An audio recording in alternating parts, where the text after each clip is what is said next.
nous sommes pris dans un tourbillon incessant. Et ce tourbillon dans lequel nous sommes est, à mon humble avis, conséquent de ce que j'ai souvent écrit, c'est-à-dire de l'attitude émotionnelle et beaucoup moins pensée, réfléchie, analysée, et qui nous entraîne de manière assez sordide dans les fourvoiements qui sont les nôtres et que le Hamas a bien entendu très bien compris. Ils sont très loin d'être bêtes, ils sont pensés, réfléchis et donc avec leur analyse profonde et si proche de la société israélienne, et ils peuvent se permettre de jouer avec ces émotions qui bien souvent viennent en lieu et place de l'intérêt général. Bonjour et shalom, Richard Darmon, micro du studio Kalita pour notre magazine bimensuel d'analyse géopolitique et de la vie publique israélienne intitulé Israël dans sa région, Israël au cœur du Moyen-Orient, avec comme thème de ce qu'on pourrait appeler cette chronique des jours, en hébreu Inyane de Yoma, concernant la division de la société israélienne sur les issues à donner au cruel dilemme des otages retenus à Gaza. C'est pas le seul dilemme de l'époque, mais c'est en tout cas ce qui nous préoccupe pour l'heure. Pour en parler avec nous en ligne depuis Ashdod, Roni Akrish, analyste de la scène politique israélienne, conférencier, fondateur et directeur de l'université populaire gratuite à Jérusalem et à Ashdod, et aussi du café Dat. Bonjour et shalom, Roni. Shalom Richard. Alors, le moins qu'on puisse dire, c'est que bon, on va mettre un peu les pieds dans le plat pour rentrer dans le vif du sujet. Depuis presque 2 ans, on a l'impression que c'est la nation d'Israël tout entière que le Hamas a, semble-t-il, prise en otage, en sachant très bien que ce kidnapping de masse minerait en profondeur la société israélienne et tout le débat public. Est-ce que c'est aussi votre impression ? J'ai la nette impression que nous sommes pris dans un tourbillon incessant. Et ce tourbillon dans lequel nous sommes est, à mon humble avis, conséquent de ce que j'ai souvent écrit, c'est-à-dire de l'attitude émotionnelle et beaucoup moins pensée, réfléchie, analysée, et qui nous entraîne de manière assez sordide dans les fourvoiements qui sont les nôtres et que le Hamas a bien entendu très bien compris. Ils sont très loin d'être bêtes, ils sont pensés, réfléchis et donc avec leur analyse profonde et si proche de la société israélienne, et ils peuvent se permettre de jouer avec ces émotions qui bien souvent viennent en lieu et place de l'intérêt général. Alors justement, dans plusieurs de vos interventions orales et de vos textes d'analyse, vous dénoncez avec pertinence 2 phénomènes complémentaires que vous appelez, et c'est ce que vous venez de dire, pour l'un la tyrannie de l'émotion et pour l'autre l'empire du maintenantisme, c'est-à-dire du maintenant tout de suite, qui se conjugue en une malfaisante synergie pour aggraver la colère, le désespoir et la confusion qui règnent dans l'opinion publique israélienne. Donc il y a pas seulement cette tyrannie de l'émotion, mais il y a aussi cette tendance au ici et maintenant tout de suite. Oui, ça fait partie, bien entendu, pas seulement des tenants et des aboutissants de la société israélienne. Cela concerne d'abord et avant tout l'occidentalisation telle qu'elle s'est faite et depuis la fin de la Seconde Guerre mondiale, le développement des baby-boomers lié à un développement incessant, exponentiel de la technologie, de l'avancement et à transformer les individus comme comment dire, des consuméristes de premier ordre, et cela a été bien entendu de mal en pis, et nous sommes dans une situation aujourd'hui où ce n'est pas simplement que l'événement du petit écran, non pas la télé comme à l'époque, mais du tout petit écran aujourd'hui du portable, eh bien, est le reflet probant de cette volonté de l'instantanéité que l'on retrouve non seulement au niveau du manger, mais aussi au niveau des aspirations, des volontés, des attentes. Et le phénomène bien évident est le slogan et la réaction virale sur les réseaux sociaux, les formules TikTok, etc., le nombre de mots minimal qu'il faille utiliser. Tout cela vient donner une certaine stratégie émotionnelle aux populations en Occident, bien entendu qu'Israël ne fait pas défaut à cela puisqu'il a choisi depuis ses débuts, ou en tout cas depuis la guerre, l'après-guerre de Kippour et après la grande inflation des années 80, de se lancer bec et ongle dans ce consumérisme capitaliste, émotionnel et dangereusement pour le devenir d'une société qui est remise en question physiquement, pas simplement au niveau de l'esprit, de la conscience, de l'être, mais au niveau de son corps, comme on l'a vu malheureusement il y a 2 ans. Et au vu et su de tout cela, eh bien, je dis que nous ne sommes plus capables véritablement pour ce que j'appellerais Monsieur TikTok ou Monsieur maintenant, Monsieur de l'instant, il n'y a plus de possibilité de pouvoir entendre, ne serait-ce qu'entendre, afin de savoir, de mieux connaître la notion dans sciences politiques de l'intérêt général contre l'intérêt particulier.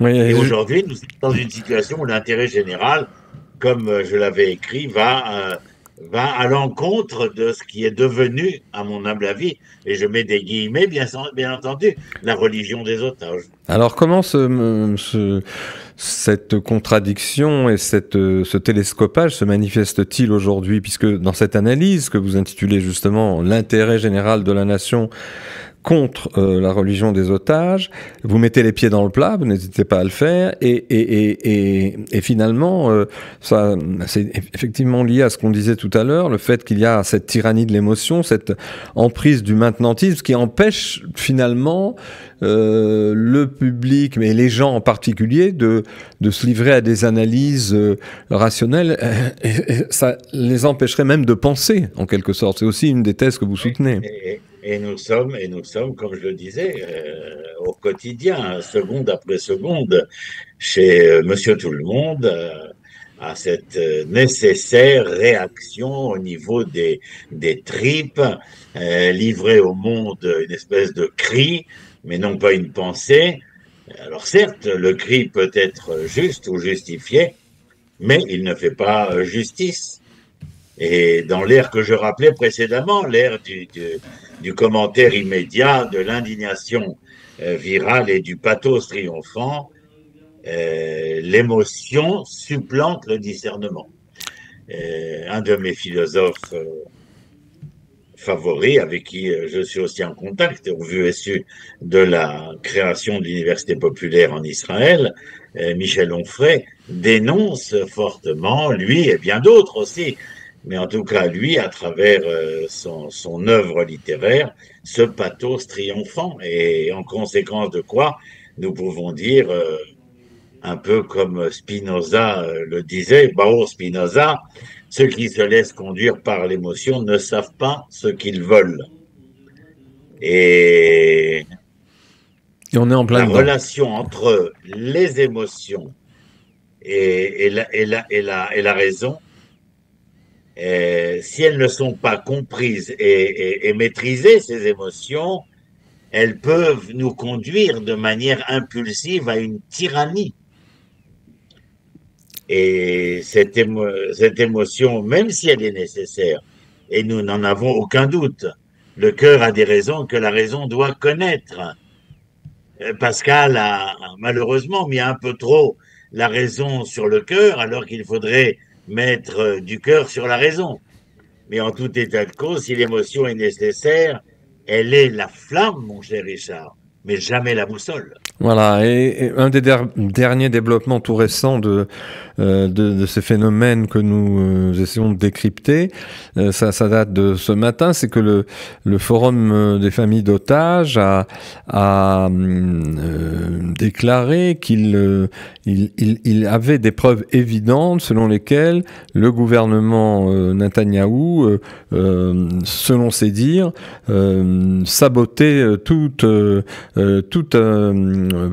accord à propos des otages. C'est-à-dire que là, on n'est pas sur le terrain politique, ça nous intéresse, mais c'est véritablement une manière de trépigner par rapport à une autre contradiction. Pendant tout un temps, le Forum des otages demandait, comment dirais-je, qu'il y ait un accord général pour libérer l'ensemble des otages, et maintenant que le gouvernement, pour des raisons diverses, est arrivé à cette conviction maintenant, et qui donc il réclame et il refuse de revenir à la solution d'une libération en phase différente des otages. Et maintenant, le Forum des otages, qui en fait, évidemment, regroupe des gens qui souffrent beaucoup, comment dirais-je, eh bien maintenant serait pour une solution inverse. C'est-à-dire, on est dans une confusion totale. Au niveau simplement, enfin, je dirais d'un jour à l'autre, dans l'actualité, on est dans un chaos total.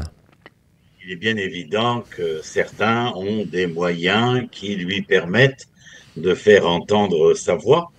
Mais moi, dès le début, il a été très important pour moi d'écouter deux personnages dont vous avez certainement entendu parler, euh, Eliyahu Livman et Tzvika Mor, qui vont créer le forum Tikva et qui ont donc quelque chose à dire, mais où se dire est dans le différentiel. Et tout à fait.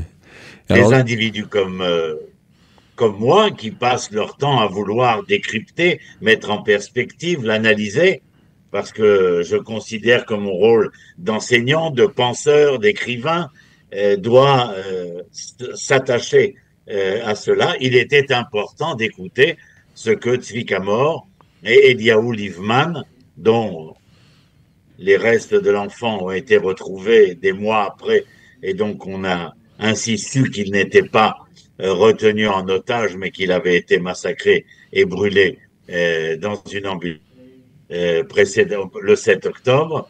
Mais le fils de Tzvika Mor est toujours là. Est-ce que l'on pourrait franchement, et en son âme et conscience, venir accuser Tzvika Mor et les familles qui sont dans le forum Tikva d'inhumanité? Or, il serait absolument inhumain de les traiter d'inhumanité et de penser que l'autre forum, les familles des otages, seraient les seuls dans la seule vérité. Je n'y crois pas.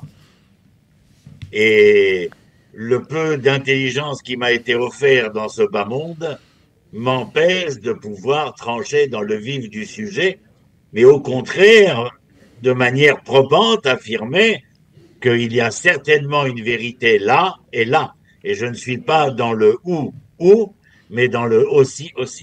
Alors souvent, pour aller un petit peu plus loin dans vos écrits et vos conférences orales, vous faites référence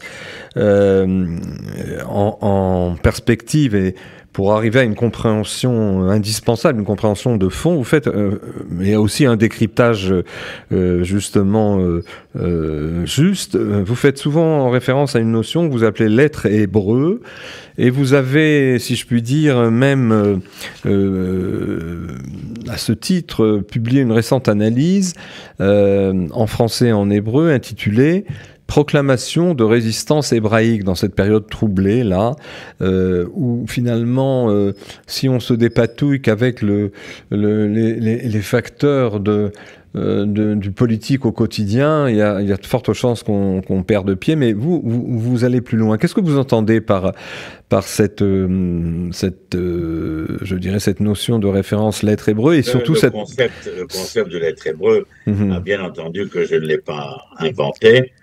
Et certains, ceux qui nous écoutent auront deviné que j'ai dû écouter et échanger avec un monsieur très important, le Rav et professeur Léon Ashkenazi, Mhm.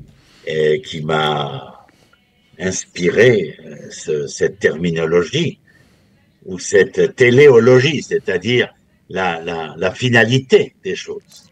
Ah, Et lorsque je parle de l'être hébreu, je me mets en porte-à-faux de deux mouvements euh, très prenants, très présents et très prenants dans la société israélienne, mais qui, d'une certaine manière, le sont aussi dans le monde diasporique, à savoir d'un côté une exacerbation de l'orthodoxie religieuse et de l'autre côté une exacerbation d'un universalisme humaniste voulant faire bonne figure auprès de ce qu'on appelle aujourd'hui les progressistes, juste représentants de ce qu'on avait appelé précédemment la woke culture ou la cancel culture, qui a débuté aux États-Unis dans les universités et qui aujourd'hui a phagocyté le monde occidental. Donc entre cet universalisme exacerbé, et j'en fus dans ma période d'extrême gauche en France, mais certainement pas progressiste. Cet universalisme dont nous étions les porteurs, en tout cas dans le mouvement trotskiste dans lequel j'étais précédemment, mais inspiré de la jeunesse communiste où j'avais grandi et des textes que l'on m'avait fait apprendre et que j'avais lus et relus, il était question bien évidemment de justice sociale, où dans l'universalisme, il était question de l'homme, de l'être et de la justice sociale, et non pas une déformation de l'être vers un avoir idéalisé où le passé devrait être annihilé pour un devenir inconnu et dans la symbiose des deux, créer un présent qui n'est plus clopinant, mais qui est destructeur tel que nous le sentons et le voyons comme exemple en Europe occidentale aujourd'hui. De l'autre côté, je l'ai dit, je le répète, une espèce de religiosisme orthodoxique exacerbé qui est la représentativité ou l'élément témoin de ce qu'est le judaïsme. Or, je me refuse, après avoir passé quelque temps à étudier, près d'une quarantaine d'années, d'essayer d'accepter encore le fait que l'on veuille me nommer juif ou porteur d'un judaïsme. Et l'hébreu est justement cet homme qui est à même d'essayer de retrouver la dimension nationale d'une part, mais la dimension universelle aussi. Dimension universelle non pas pour annihiler ce que sont les nations dans leur identité d'âme et de conscience, mais à travers la pleine approche de la dimension de tout un chacun, si vous voulez, la métaphore est celle de l'orchestre symphonique, où l'ensemble des instruments ne s'annihile pas pour être à même de pouvoir faire entendre une symphonie. Non, point. Chaque instrument, bien au contraire, doit être ce qu'il est dans son être profond, dans l'essence de son être, et bien entendu, Israël doit être cela. alors, L'hébreu et cette origine ivri, où la racine Aïn Betresh nous parle de Havar, le passé, de Hover, la traversée, et Ubar, le fœtus. Eh bien oui, être capable de tirer les leçons du passé pour mieux transcender la traversée et pouvoir y renaître comme un fœtus de ses cendres sans être le sphinx. Sans être le sphinx. alors, Et il y a là, dans cette dimension hébraïque, eh bien, un projet que l'État d'Israël, que le retour des Juifs en Israël propose, peu ou prou qu'on le comprenne ou qu'on ne le comprenne pas, il est sous-jacent à la dynamique nationale de l'État d'Israël. Parce qu'aujourd'hui, cet État ne peut plus être le Juif de la survie, mais l'Hébreu de la vie. Et cet Hébreu de la vie a besoin de réécrire son Shulchan Arour, c'est-à-dire sa constitution, sa chouka, qui prend en compte la dimension nationale dans tous ses aspects politiques, sociaux, économiques, militaires, etc., etc. Nous ne sommes plus dans la survie à Babel Oued ou à Varsovie. Nous sommes dans le vécu. Et ce vécu exige cette dimension nationale. Et lorsque cette dimension nationale est probante et présente, alors elle permet de faire valoir à l'extérieur. C'est un peu comme nous, vous et moi, qui sommes des parents. Nous n'avons pas toujours le besoin de dire et d'expliquer, mais à travers ce que nous sommes, ce que nous faisons, la manière de se comporter, la manière d'être, eh bien, représente une leçon des plus essentielles pour nos enfants, sans avoir prononcé un seul mot. Eh bien, le fait qu'Israël se détache du juif, c'est-à-dire le juif yéhoudi, encore une fois, nombre d'entre nous ne comprennent strictement rien à l'essence du mot juif, Yehuda, Yehudi, qui ne représente, même si on y accroche l'enclave de Shimon, avec l'amour de Binyamin pour Yehuda, nous ne touchons qu'à 3/12 de la société israélienne. Or, jamais nous n'avons accepté que la fraction devienne le nombre entier. Le nombre entier est l'ensemble des tribus. Et donc, à travers tout cela, il y a une véritable remise à jour de la dimension hébraïque. Elle n'est possible que lorsque la collectivité d'Israël se retrouve, qui plus est sur sa propre terre, et donc il est bien évident que dans les années à venir, et d'ailleurs les premières colonies kibboutziques et moshaviques en Israël, mais surtout kibboutziques, avaient par exemple très bien compris que la fête de Shavuot était, comment dire, la fête des prémices de la récolte. Eh bien, l'hébraïsme va nous ramener à cette dimension de la prémisse des récoltes et non pas à une croyance de quelque chose qui aurait été donné un jour sur une montagne, alors que même parmi nos sages, comme je crois que c'est Sforno, mais je ne peux pas le jurer, mais de la même époque de l'âge d'or espagnol qui dit « Nous n'avons pas besoin d'un jour pour recevoir la Torah, car nous la recevons chaque jour ». Mais les prémices de la récolte, c'est le rapport entre l'homme et sa terre, ou en hébreu, Adam et Adama, et c'est la même racine étymologique, où l'homme tire ses racines de la terre donne ses racines à l'homme, et l'homme sans sa terre est un déraciné. Je ne suis pas juif, je suis un hébreu enraciné. Alors, bien que nous n'ayons pas assez de temps aujourd'hui pour évoquer votre étonnant parcours personnel, parti, comme vous le rappeliez à l'instant, de Léon Trotsky dans la France des années 60-70, pour arriver à Moshe Rabbeinu, et avec votre alia qui a eu lieu, je crois, voilà, 46 ans, vous définissez de manière d'ailleurs assez modeste, mais c'est un peu l'impression qu'on a, comme une sorte de vigie ou de boussole éthique et morale pour indiquer à qui voudrait l'entendre des solutions peu conventionnelles ou ce qu'on appelle, qui serait politiquement correct, en tout cas des solutions très en dehors du mainstream médiatique et politique israélien. Et donc vous êtes dans une position inconfortable, même si on vous écoute beaucoup. Mais c'est un rêve d'être dans cette position-là. Moi, je ne me prosterne ni devant les idoles du pouvoir, ni jamais d'ailleurs, depuis l'âge de 14 ans, ni devant les simulacres de la foi. Et d'ailleurs, je ne m'enivre ni de messianisme aveugle, ni de nationalisme, je dirais, enivré. Oui, et justement... Et d'ailleurs, pas non plus d'humanisme frelaté qui dissoudrait l'homme dans des abstractions vides.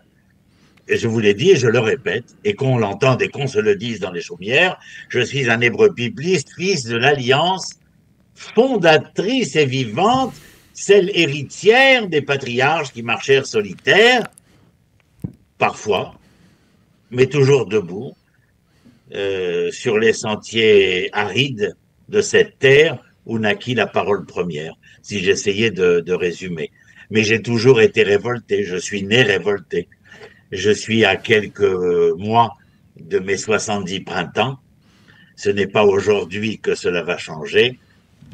Et je n'accepte pas la règle. Eh bien, écoutez, on en restera là pour aujourd'hui, quitte à vous inviter pour un autre entretien. On aurait beaucoup d'autres choses à se dire. Je vous remercie, Roni Akrish, du temps que vous avez accordé au Studio Qualita. Je remercie aussi les auditeurs et les téléspectateurs de nous avoir suivis. À bientôt, et pour notre prochain magazine, dans 2 semaines environ.